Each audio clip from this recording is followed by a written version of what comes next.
की महाराष्ट्र हे शेतकऱ्याच्या आत्महत्येचं नंबर 1चं राज्य झाले. व्यवस्था ही शेतकरी विरोधी आहे हे आम्हालाही माहिती आहे. माझा काय स्वभाव अटी शर्तीवाला नाही.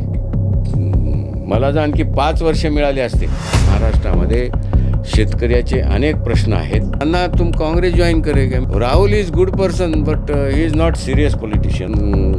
चांगला माणूस आहे, शंकरांना कामाचा माणूस आहे. विरोधक सुद्धा बोलतात. एकनाथराव शिंदे हे धडाडीचे नेते आहेत. बरं आखाड्यातले स्वामी असे काही कडकाटीचे नाही.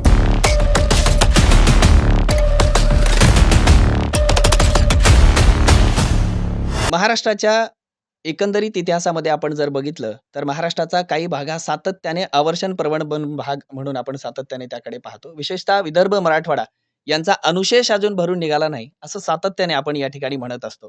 या अनुशेष भरून निघण्यामागे शेतकऱ्यांची अधोगती असणं हे एक मोठं कारण आहे का? तर अगदी होय, हेच मोठं कारण आहे. अनेक नेते आले गेले, अनेक निर्णय झाले. कृषी क्षेत्राच्या बाबतीमध्ये अनेकांनी अनेक निर्णय घेतले, पण शेतकऱ्यांना मिळावा तसा न्याय मिळाला आहे का? हा आज एक मोठा प्रश्न आपल्या समोर आहे. पण या सर्व विपरीत परिस्थितीमध्ये काही लोक असे असतात जे सातत्याने आपलं काम करत राहतात आणि इथल्या शेतकऱ्यांना, सर्वसामान्य माणसांना आपल्या कामातून न्याय देत असतात. अशीच शेतकऱ्यांच्या, कष्टकऱ्यांच्या आवाजाला एक शासन दरबारी स्थान देणारा, अधिष्ठान देणारी एक व्यक्ती आज आपल्याकडे आहे. त्यांचं आपल्या स्टुडिओमध्ये या ठिकाणी स्वागत करूयात. नमस्कार, मी मुरलीधर हंबर्डे. बोला नांदेडच्या पॉडकास्टमध्ये आपलं स्वागत. आज ज्या व्यक्तीचा मी उल्लेख करतो आहे ती व्यक्ती आपल्या स्टुडिओमध्ये आहे. त्यांचं स्वागत करूयात. शेतकरी नेते आणि लोहा कंधार मतदारसंघाचे माजी आमदार शंकरांना धोंडगे आज आपल्यासोबत आहेत. त्यांचं स्वागत करूयात. अण्णा, स्टुडिओमध्ये आपलं मनपूर्वक स्वागत. आज शंकरांना धोंडगे आज आपल्यासोबत आलेले आहेत. अण्णा, 29 मार्चला राज्याचे उपमुख्यमंत्री एकनाथजी शिंदे साहेब इथल्या दौऱ्यावर आहेत आणि त्यावेळी तुमचा पक्षप्रवेश आहे. आता कुठल्याही निवडणुकीचा सध्या हंगाम नाही आणि यावेळी तुम्ही शिवसेनेमध्ये पक्षप्रवेश करताय. काय भूमिका आहे यामागे? तांत्रिकदृष्ट्या पक्षप्रवेश आमचा 16 तारखेलाच झालेला आहे आणि माझी जी काही पार्टी होती, MRS पार्टी म्हणजे महाराष्ट्र राज्य समिती, त्यातल्या काही प्रमुख एक्झिक्युटिव्हचा प्रवेश झालेला आहे. पण राज्यभरातली जी काही पदाधिकारी आहेत ते सर्व पदाधिकाऱ्याचा एकत्रित प्रवेश हा 29 तारखेला आदरणीय एकनाथरावजी शिंदे साहेब यांच्या उपस्थितीत होणार आहे. हे कार्यक्रमाचं प्रयोजन आहे आणि त्याला जोडून एक शेतकऱ्याचं अधिवेशन आहे. शेतकऱ्याचं म्हणजे सर्वसाधारण गेल्या अनेक वर्षापासून जिल्ह्यामध्ये आमच्यासोबत चळवळीच्या माध्यमातून किंवा वेगवेगळ्या माध्यमातून शेतकऱ्याच्या प्रश्नाला ऐरणीवर आणण्याचं किंवा त्याच्या बाबतीत संघर्ष करण्याचं जे आमचे सहकारी आहेत राज्यभरातले, या सगळ्यांनी मिळून हा आम्ही निर्णय घेतलेला आहे की आपण या पुढच्या काळात शिवसेनेत आदरणीय एकनाथराव शिंदे साहेबांच्या नेतृत्वात यापुढची वाटचाल करणे हा आमचा निर्णय झालेला आहे. तुम्ही म्हणतायत की सगळ्यांसोबत चर्चा करून हा तुमचा निर्णय घेतलेला आहे आणि पुढची वाटचाल तुम्ही एकनाथरावजी शिंदे यांच्या शिवसेनेसोबत आपण करणार आहात. गेल्या 40 वर्षांपासून आपण राजकारणामध्ये सक्रिय आहात. विशेषतः शेतकऱ्यांचे प्रश्न मांडत असताना वेगवेगळ्या भूमिकांमधून 40 वर्ष आपण सातत्याने शेतकऱ्यांसाठी प्रयत्न करत आहात. तुमच्या या अनेक वर्षांच्या प्रश्नांना, आत्ता शेतकऱ्यांच्या या सगळ्या प्रश्नांना शिवसेनेच्या माध्यमातून उत्तर मिळेल असं तुम्हाला वाटतं का? हो, जरूर. कारण शेतकरी समाजाच्या बाबतीत आम्हाला विश्वास आहे की एकनाथराव शिंदे हे धडाडीचे नेते आहेत आणि एखादा विषय जर त्यांना सर्वसामान्य माणसाच्या हिताचा वाटला किंवा याच्यामुळे कष्टकरी शेतकऱ्याला हित होते आणि त्याचा पक्षालाही राजकीय फायदा होतो अशा वाटल्यानंतर ते तसा निर्णय घेण्यासाठी एकदम कुणाचाही वाट न बघता ते घेऊ शकतात. आत्ता आपण शिवसेनेमध्ये जो प्रवेश करत आहात, यामागे काही अटी शर्ती वगैरे आहेत का? तुम्ही असं सरळ धोपट्यामध्ये प्रवेश करत आहात का त्यामागे काही भूमिका आहे किंवा काही अटी शर्ती आहेत? माझा काय स्वभाव अटी शर्तीवाला नाही. अटी शर्ती टाकून जी माणसं एखाद्या पक्षात किंवा एखाद्या नेत्याच्या नेतृत्वात जातात, मला वाटते ते थोडं खुजेपणाचंच लक्षण आहे. ठीक आहे, आपल्याला ज्या प्रवाहात, ज्या विचारधारेत, ज्या नेत्याच्या नेतृत्वात काम करायचं आहे त्याला अटी शर्ती कशाला? आणि कुठलाही पक्ष, फार अपवादात्मक पक्ष असतील, तुमच्या कार्यावर तुमचा मानपान करतच असतो. तुमच्या भविष्यातल्या वाटचालीवर, तुमच्या कार्यावर पक्ष हा तुमचं मानपान करत असतो. त्यामुळं कुठली अटी शर्ती नाही. हां, फक्त एक आहे की शिंदे साहेबांना आम्ही सांगितले की आम्ही सगळे माणसं आयुष्यभर 40 वर्ष शेतकऱ्याच्या प्रश्नाभोवतीच, मग व्ही.पी. सिंग असतील, शरद जोशी असतील, शरद पवार साहेब असतील, जे म्हणून आम्ही आमच्या आंदोलनं, चळवळी ज्या असतील ते शेतकरी प्रश्नाच्या अवतीभोवती राहिलेले आहेत. आणि आम्ही तुमच्यासोबतही जे काम करायचा निर्णय घेतला आहे. आज घडीला महाराष्ट्रामध्ये शेतकऱ्याचे अनेक प्रश्न आहेत. भविष्यामध्ये आम्हाला असं वाटते की ते प्रश्नाला आमच्या नजरेतून याला जे सोल्युशन आहे, म्हणजे त्यांना ते सुद्धा म्हटलं की महाराष्ट्र हे शेतकऱ्याच्या आत्महत्येचं नंबर 1चं राज्य झाले. तुम्ही प्रगत महाराष्ट्र म्हणता, पण शेतकऱ्याच्या आत्महत्या मुक्त महाराष्ट्र जर भविष्यात 5-10 वर्षात कधीही भविष्यात व्हायचं असेल तर ते मात्र तुमच्या माध्यमातून होईल असा आमचा विश्वास आहे. आणि म्हणून आम्ही तुमच्यासोबत काम करायचा निर्णय घेतलेला आहे. येणाऱ्या काळामध्ये सध्या राज्याचे उपमुख्यमंत्री एकनाथजी शिंदे यांचा ग्रामीण चेहरा म्हणून सगळीकडे एक मोठी ओळख आहे. शेतकऱ्यांच्या प्रश्नावर बऱ्याचदा त्यांनी आवाज उचललेला आपण या राज्यामध्ये पाहिलेला आहे. त्यांच्या या ग्रामीण चेहरा असण्याच्या भूमिकेला तुमच्या पक्षप्रवेशाने एक मोठी बळकटी मिळेल, त्यामध्ये त्या योगदानामध्ये भर पडेल असं तुम्हाला वाटतं का? निश्चित आता ते चेहरा म्हणून आहे, पण भर तर पडेलच की.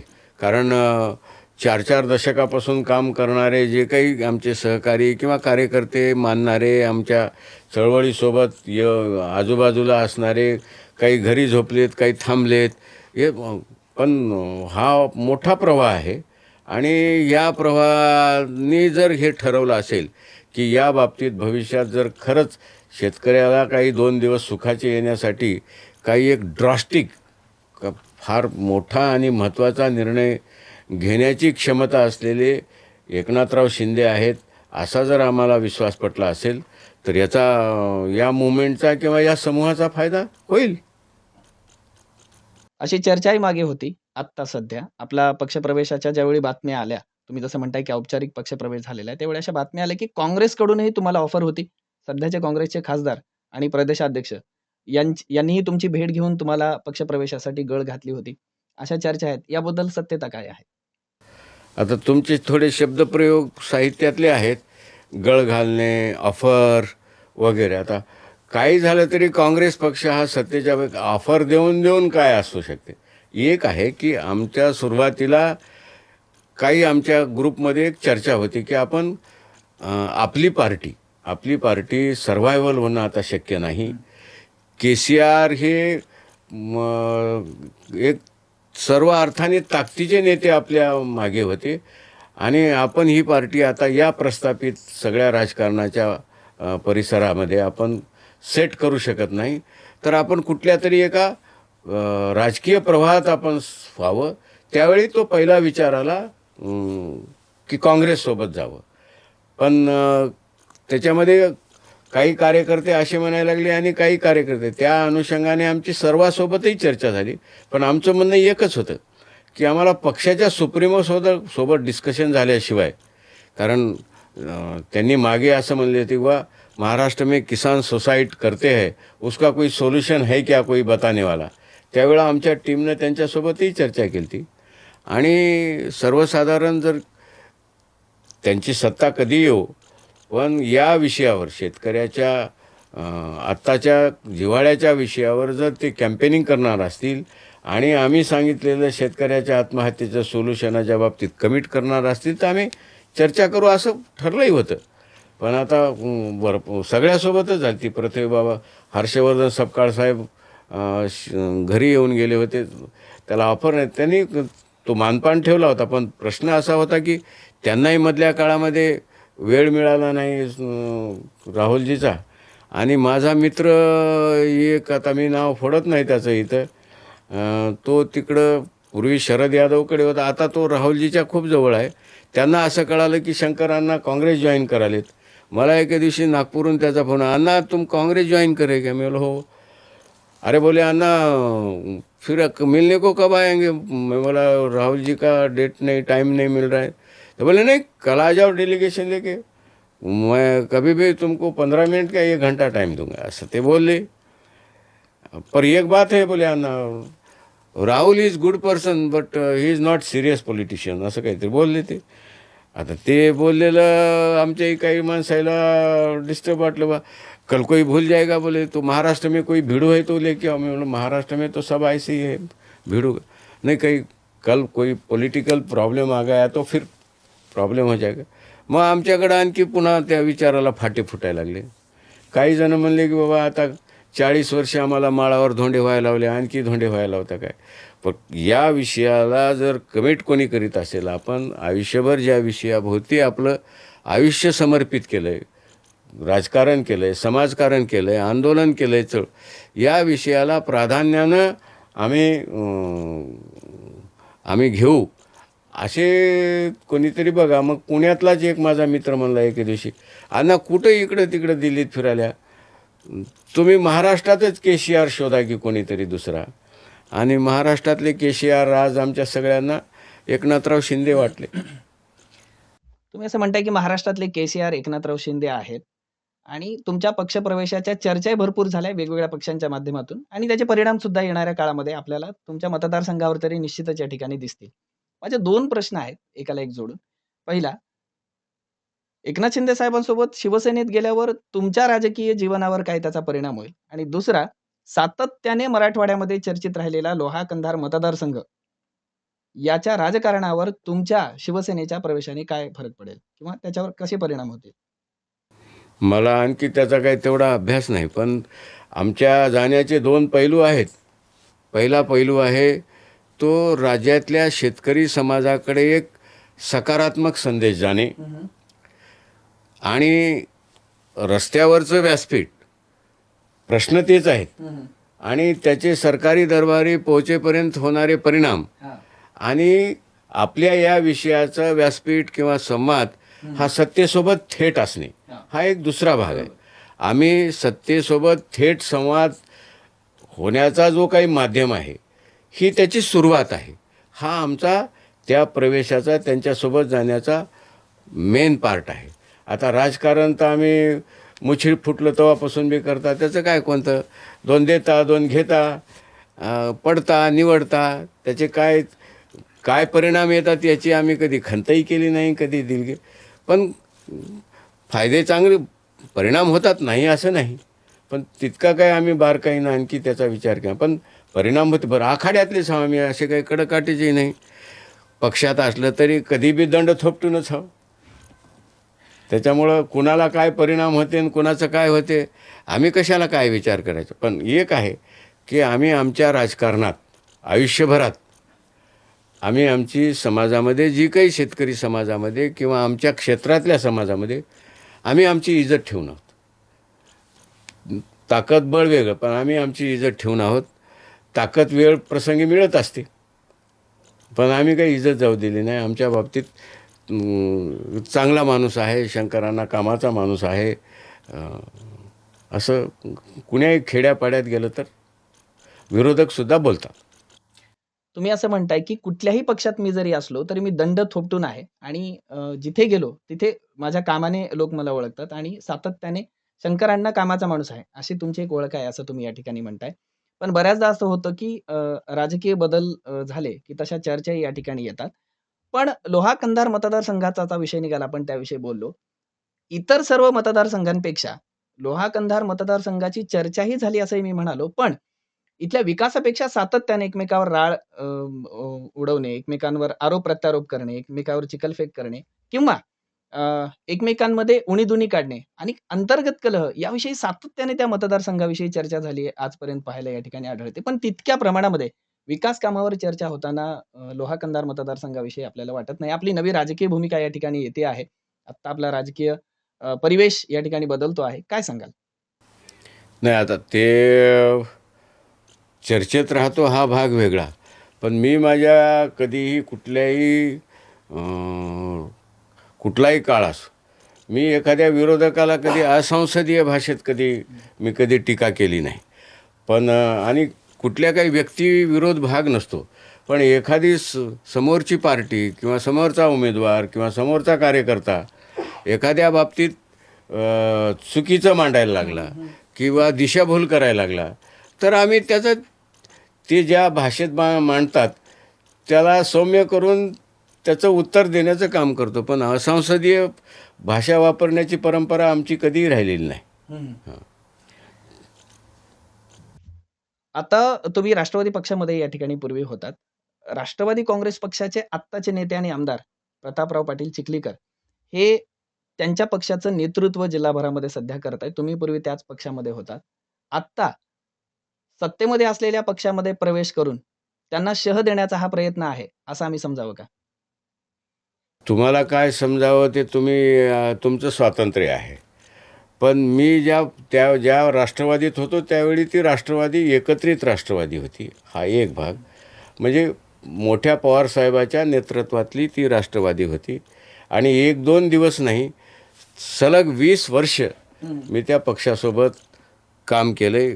तिथं राज्याच्या किसान आघाडीचा 22 वर्ष मी अध्यक्षही होतो.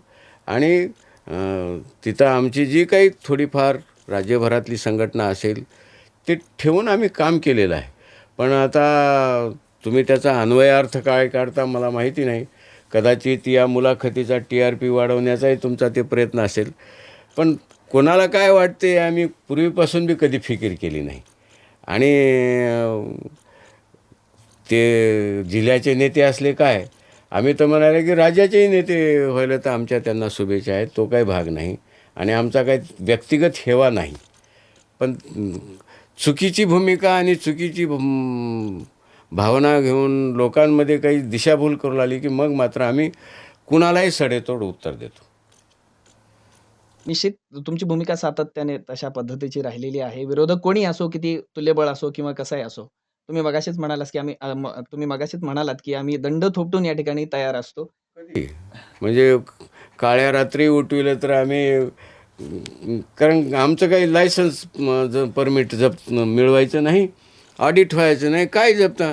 आम्ही आयुष्यभर ज्या प्रेरणेने काम केलो, म्हणजे डिव्होटेड होऊन काम केलो, त्यामुळं आम्ही सगळे बेफिकीरपणाने काम करतो. असं काही नाही. परिणामाची फार काही चिंता करत नाही आणि मरणाची भीती नाही आणि भविष्याची चिंता नाही.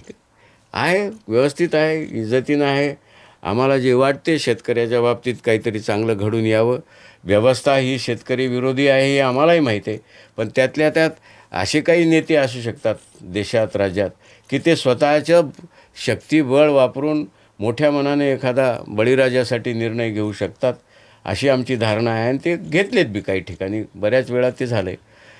तेच प्रतिबिंब आम्ही एकनाथराव शिंदे यांच्याकडे बघतोय. आत्ता आपण मगाशी असं सुरुवातीला जसं म्हणालो, की कुठलाही हंगाम नसताना तुम्ही या ठिकाणी शिवसेनेमध्ये प्रवेश करताय. एकनाथरावजी शिंदे यांच्या नेतृत्वावर विश्वास ठेवून. पण येणाऱ्या जिल्हा परिषदा निवडणुका अगदी तोंडावर या ठिकाणी आहेत आणि नंतर आगामी विधानसभेच्या निवडणुका सुद्धा या ठिकाणी आहेत. तर या दोन्ही निवडणुकांच्या उमेदवारीबाबत आपली काय भूमिका आहे शिवसेना पक्षाकडून? आता शेवटी आता आम्ही पक्षाचेच कार्यकर्ते आहोत. पक्ष ज्या पद्धतीनं दिशा देईल, पक्ष ज्या पद्धतीनं सूचना करेल, त्या दिशेनं आम्ही वाटचाल करू ना. आमची स्वतंत्र वाटचाल थोडीच असणार आहे. शिवसेनेमध्ये प्रवेश केल्यानंतर शेतकऱ्यांच्या प्रश्नांना आपण कसं हाताळणार आहात हा एक प्रश्न आणि तुमच्या 40 वर्षाच्या शेतकऱ्यांच्या प्रश्नांचा किंवा तुम्ही जी उत्तरं शोधलेली आहेत किंवा एकंदरीत शेतकऱ्यांना न्याय मिळवून देण्यासाठी शासन दरबारी आवाज बुलंद केलेला आहे. पण अनेक ठिकाणी भलेही कुठल्याही पक्षात, कुठल्याही भूमिकेत आपण असो, याचा फायदाही पक्षाला कसा होईल? नाही, आवाज बुलंद करणे आणि जी मागणी आहे त्याच्यासाठी संबंधित मंत्री महोदयांनी सही करून आदेश काढणे, या दोन्हीमध्ये फरक. आवाज अनेक ठिकाणी आमचा बुलंद झाला, पण सरकार मायबाप सरकारने ते मान्य करणे हा एक भाग आहे. आता हा थोडा आम्ही जवळ आलेला आहोत. आम्ही एखाद्या शेतकऱ्याच्या विषयाच्या बाबतीत वेगवेगळ्या प्रसंगी आम्ही आमची भूमिका मांडू. आम्ही आमची चळवळ बंद करणार नाही. आम्ही शिवसेना सोबत असली, सत्तेत असली तरी शेतकऱ्याच्या प्रश्नावर प्रसंगी आम्ही त्या चळवळीच्या रूपात येऊ. पण आमच्या शिंदेसाहेबाच्या माध्यमातून तो सरकारच्या जवळ आणि त्यांना ब्रीफ करण्याचाही प्रयत्न करू. अण्णा, आपली राजकीय भूमिका बऱ्याचदा बदलताना आम्हाला दिसलेली आहे.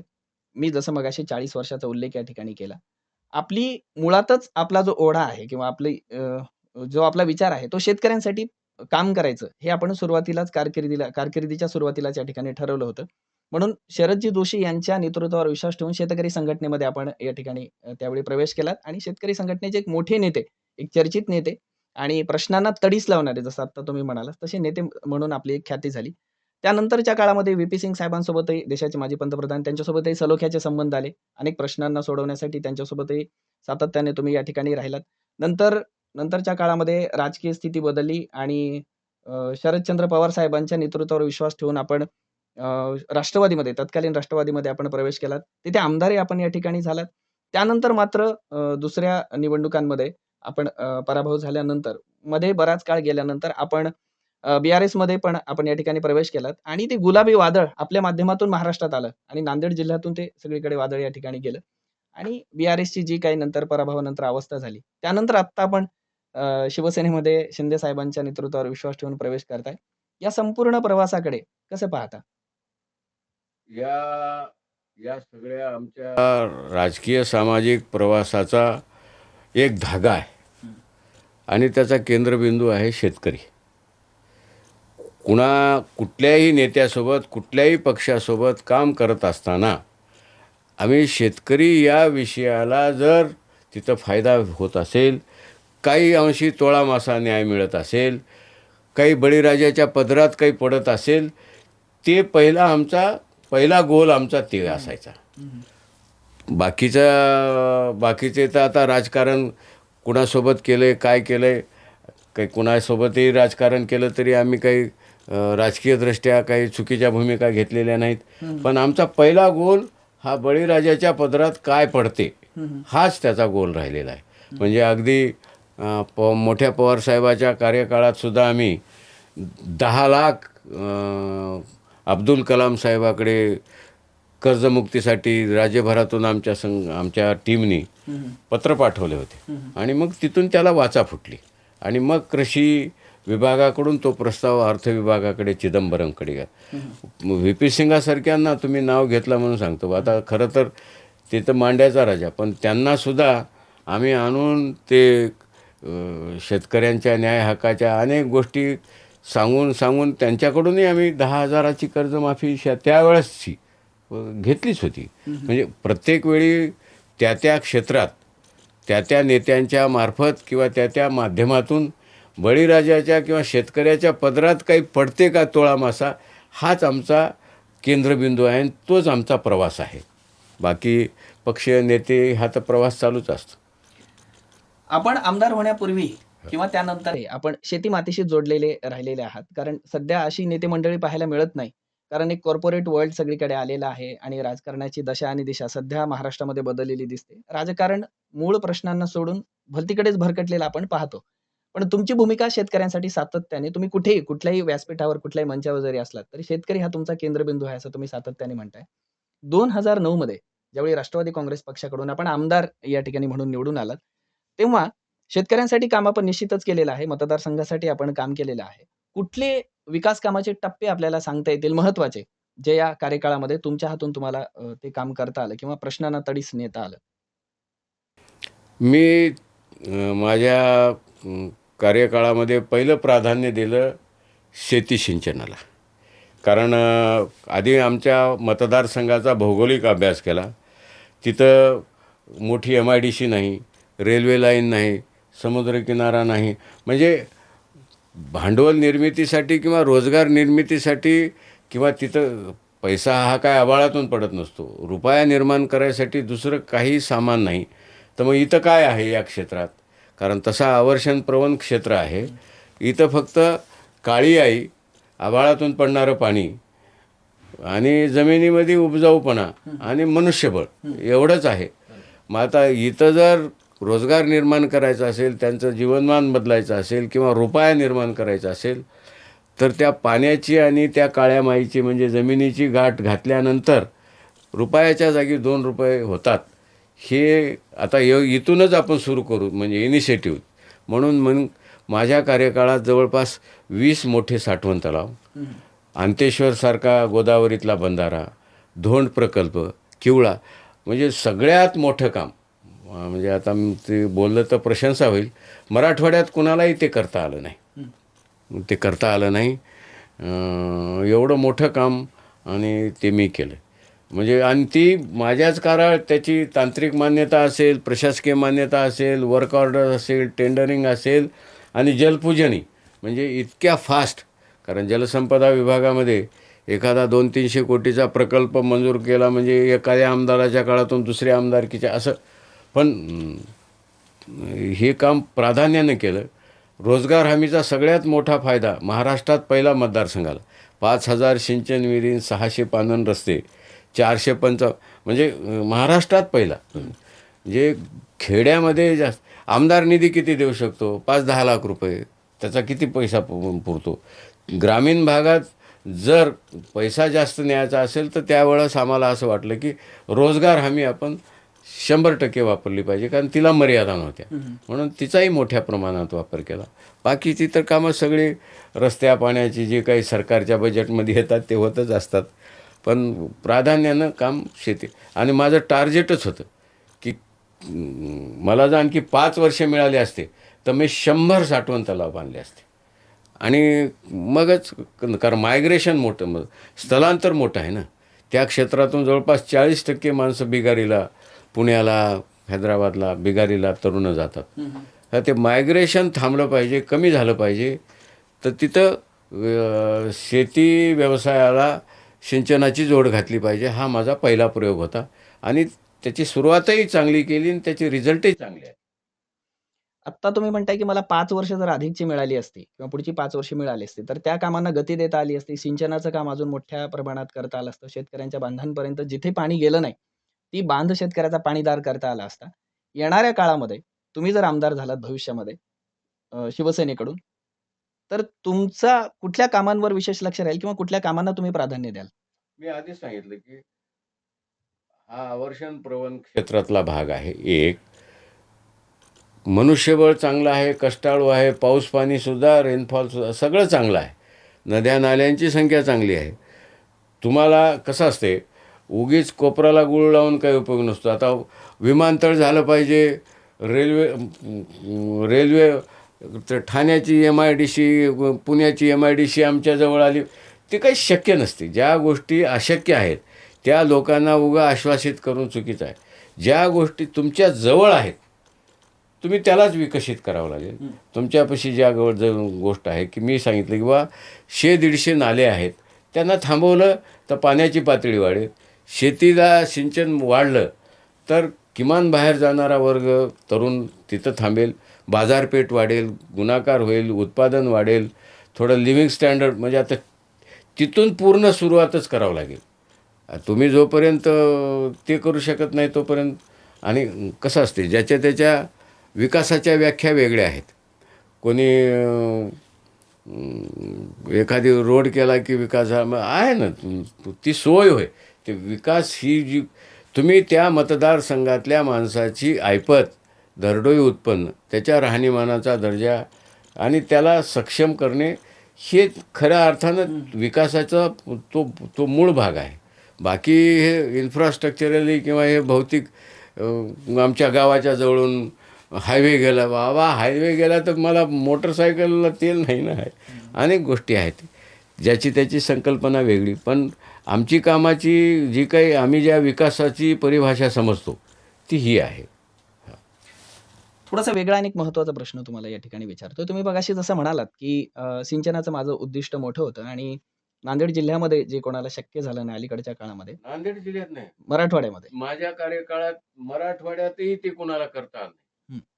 तुम्ही असं आणि म्हणताय नाव घेऊन सांगायचं झालं तर पिपळढवचं तळं अशोकरावांनाही माझ्याबरोबरच होतं. तुम्ही आता अगदी नाव घेऊन सांगतायत, की मराठवाड्यामध्ये सिंचनाचं काम मोठ्या प्रमाणामध्ये करता आलं नाही. पण याच मराठवाड्यामध्ये किंवा महाराष्ट्रामध्ये डॉक्टर शंकरराव चव्हाण साहेबांनी सिंचनाचं फार मोठं काम या ठिकाणी केलं होतं. पण मधली अनेक दशकं जी आहे, ते सिंचनाचं किंवा शेतकऱ्यांच्या बांधापर्यंत पाणी नेण्याचं काम या ठिकाणी थांबलंच होतं जवळ आणि बरेच नेते आले. स्वतःला जिल्ह्याचं नेतृत्व त्यांनी मांडलं. मराठवाड्याचे लोकनेते स्वतःला बऱ्याचदा लोक म्हणत होते. पण त्यांच्या हातून हे झालं नाही. याला जोडून एक उपप्रश्न आला आहे, माझा आहे, की केवळ सिंचनच नाही, तर इतर रोजगाराची साधनं सुद्धा त्यांना या ठिकाणी आणता आली नाहीत. या सगळ्यांमागे काय भूमिका असावी असं तुम्हाला वाटतं? कुठे नेमकं चुकलं आणि मराठवाडा अजून दुष्काळाच्या खाईत गेला आणि अजून मागे पडला? खरं तर हा नियतीचा भाग आहे. म्हणजे नेत्याच्या नियतीचं काय आहे हा महत्त्वाचा भाग आहे. नीतिमत्ता. नीतिमत्ता, नियत, तुमची मनात काय आहे हा हा महत्त्वाचा भाग आहे. खरं तर आपण म्हणू नये की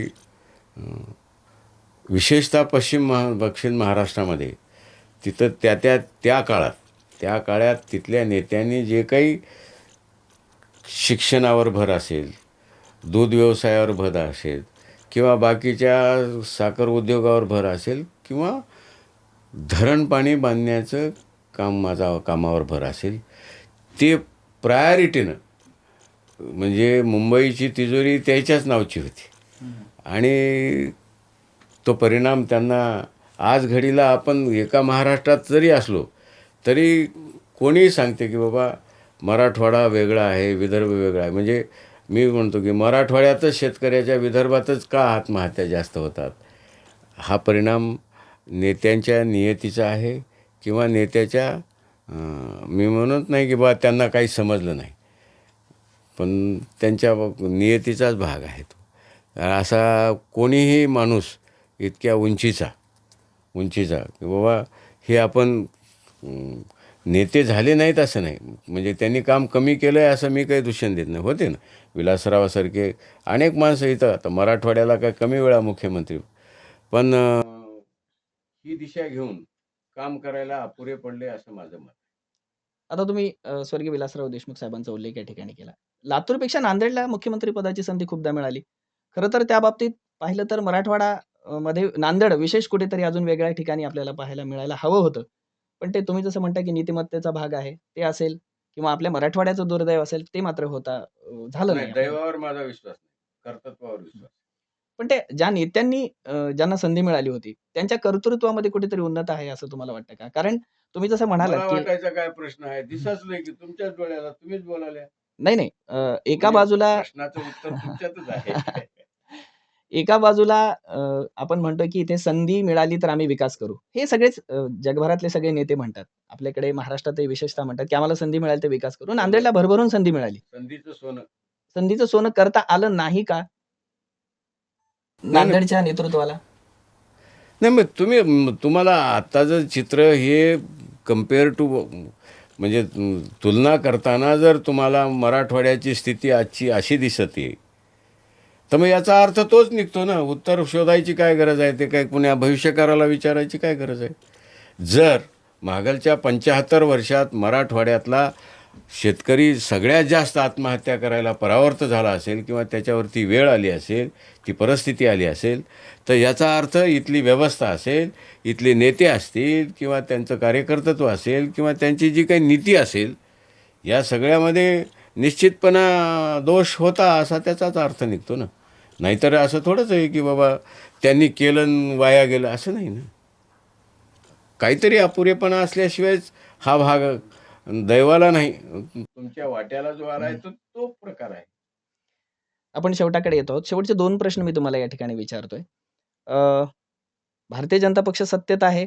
अ, राष्ट्रवादी काँग्रेस पक्षही सत्तेत आहे. शिवसेनाच नेमकी निवडण्यामागे तुमची काय भूमिका आहे? हा एक माझा पहिला प्रश्न आहे, की याविषयी काय सांगाल, की शिवसेनेमध्येच काय एकनाथरावजी महाराष्ट्राचे उपमुख्यमंत्री एकनाथरावजी शिंदे यांच्याच नेतृत्वावर विश्वास ठेवून तुम्ही का गेलात? यामागे काय भूमिका आहे?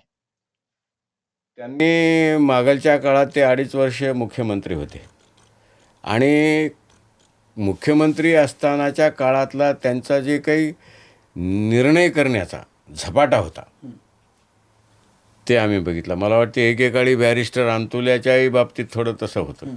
काय नाही, जनहिताचं आहे ना, देखेंगे आगे. अशा पद्धतीनं रोखठोक सगळ्या आघाडीवर, नुसत्या काही लाडक्या बहिणीच्या नाही, सगळ्या आघाडीवर कर्मचाऱ्याचे प्रश्न असतील, सामाजिक प्रश्न असतील, शेतकऱ्याचे प्रश्न असतील, या बाबतीत निर्णयाचा धडाका त्यांनी घेतला होता आणि ते धाडसही दाखवलं होतं. त्या बाबतीत काही फार बारकाईनं त्याचा अभ्यास करीत बसले. त्यांचा ते स्वभाव आम्हाला त्याही वेळी भावला होता की बाबा हा माणूस, हा नेता निर्णय घेण्याच्या बाबतीत जर समाजहिताचं वाटलं तर दणकन घेऊन टाकतो, असा आम्हाला त्यांचा स्वभाव आहे. म्हणून ते शेवटचा प्रश्न मी तुम्हाला या ठिकाणी विचारतोय.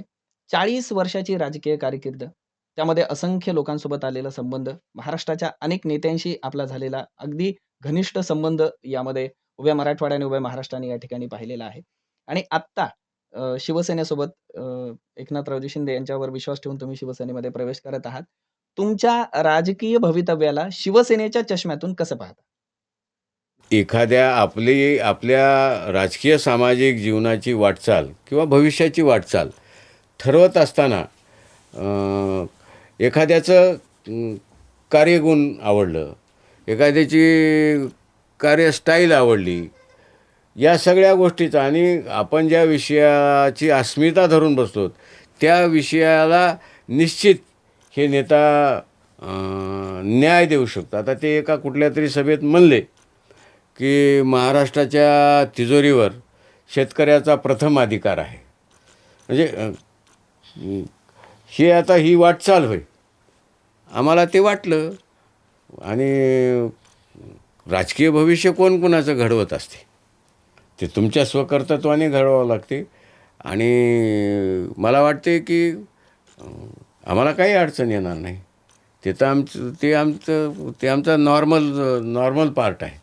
आम्हाला काही विशेष येणाऱ्या काळामध्ये घडवायचं आहे आणि तेही या नेत्याच्या माध्यमातून घडवायचं आहे. आमची भावना येडी असेल, आम्ही तसे चळवळीतले असल्यामुळे इमोशनल असतोच. आमची भावना येडी असेल, पण मला असं वाटते, मला अशी आशा आहे की येणाऱ्या काही वर्षा, 2 वर्षा, 3 वर्षाच्या काळात या नेत्याच्याकडून बळीराजाला जीवन सुखकर होण्यासाठी मोठा निश्चित निर्णय हे घेऊ शकतात. इतकं मला त्यांच्या नियतीत, त्यांच्या प्रकृतीत आणि त्यांच्या स्वभावात मला जाणवलं. म्हणजे मी काही तसा सायकॉलॉजिस्ट नाही, पण मला ते जाणवलं. कारण नेते म्हणलं की छकेपंजे असतात, बऱ्याच गोष्टी. काही जण पुष्कळ नेते पाताळ यंत्री आहेत, आताही सत्तेत असले तर पण अनेक भाग ते सत्य. पण आम्हाला आशा आहे आणि आम्ही म्हणून सगळ्यांनी अभ्यास करून हा निर्णय घेतला. याचा निश्चित फायदा, प्रथम फायदा शेतकरी समाजाला होईल निश्चित 2-3 वर्षामध्ये. राजकारणाला तर होईल, त्याचं काय. अण्णा धन्यवाद, आपण या ठिकाणी आलात आणि आमच्या सर्व प्रश्नांना अगदी दिलखुलास उत्तर आपण या ठिकाणी दिलीत. आत्ता तुमची राजकीय भूमिका बदलते आहे. नव्या पक्षाच्या एका उंबरठ्यावर तुम्ही आहात. तुमच्या राजकीय जीवनासाठी, तुमच्या राजकीय भविष्यातील सर्व कारकिर्दीसाठी आम्ही खूप खूप शुभेच्छा आणि सदिच्छा देतो. आणि बोला नांदेडच्या स्टुडिओमध्ये आपण उपस्थित राहिलात त्याबद्दल आपले आभार. धन्यवाद.